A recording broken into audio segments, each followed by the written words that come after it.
नमस्कार मित्रमैत्रिणींनो, मी प्रार्थनाच किचनमध्ये तुमच्या सर्वांचं मनापासून स्वागत आहे। तर आज आपण आमरस पुरी कशी बनवायची याची रेसिपी बघणार आहोत। चला तर मग आपण आपल्या रेसिपीकडे वळूया। इथे मी हापूस आंबे घेतलेले आहेत। हे आंबे मी एका पातेल्यात पाणी घेऊन त्याच्यामध्ये भिजत घालणार आहे।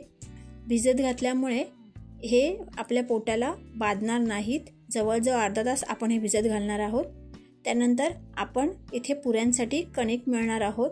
त्यासाठी मी एका ताटात 2 वाटी पीठ घेतलेले आहे, 1 चमचा मीठ घातलेले आहे आणि 1 वाटी रवा घातलेला आहे।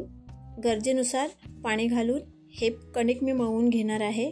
आपल्याला इथे हे कणिक जास्त पातळ मळायचे नाहीये, जरा घट्टसरच मळायचे आहे। कणिक हे पातळ झाले तर पुऱ्या तेल जास्त शोषून घेतात, त्याच्यामुळे आपल्याला पीठ हे घट्टसरच ठेवून घ्यायचे आहे।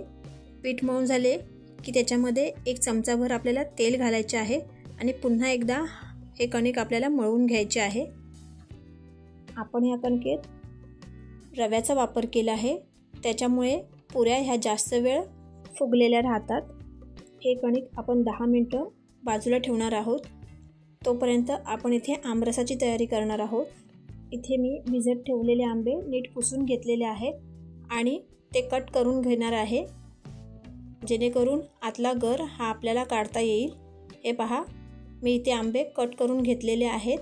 एका चमच्याच्या साहाय्याने मी या आंब्यातील गर हा एका भांड्यात काढून घेणार आहे। हे पहा, एक एक करून मी इथे सर्व आंब्यांचा गर हा इथे काढून घेतलेला आहे। या अक्षय तृतीयाला तुम्ही अशा प्रकारे आमरस पुरीचा बेत हा नक्की बनवा, तुमच्या घरी सर्वांनाच नक्की आवडेल। एका मिक्सरच्या भांड्यामध्ये आता आपण घालणार आहोत हे सर्व आंब्याचे काप। त्यानंतर त्याच्यामध्ये आपण घालणार आहोत अर्धा चमचा वेलची पावडर, अर्धी वाटी साखर, 1 वाटी दूध आणि आता आपण इथे छान अशी याची प्युरी तयार करून घेणार आहोत।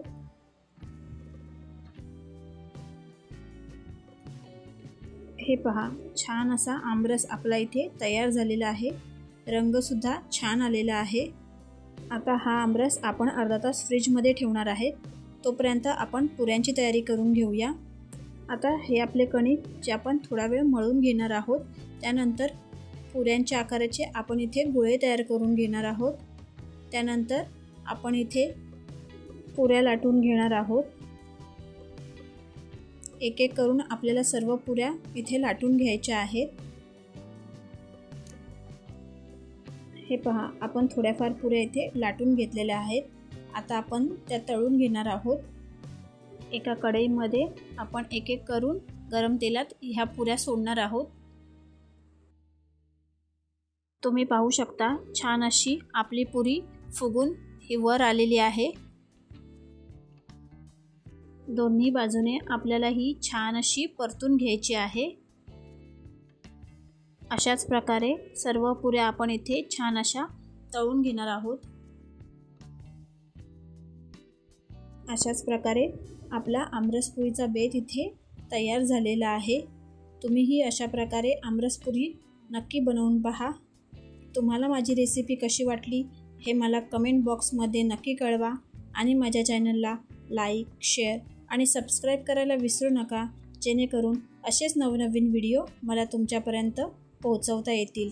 माझा व्हिडिओ पूर्ण पाहिल्यास तुमच्या सर्वांचे मनापासून आभार आणि अक्षय तृतीयाच्या तुम्हा सर्वांना खूप खूप शुभेच्छा। धन्यवाद।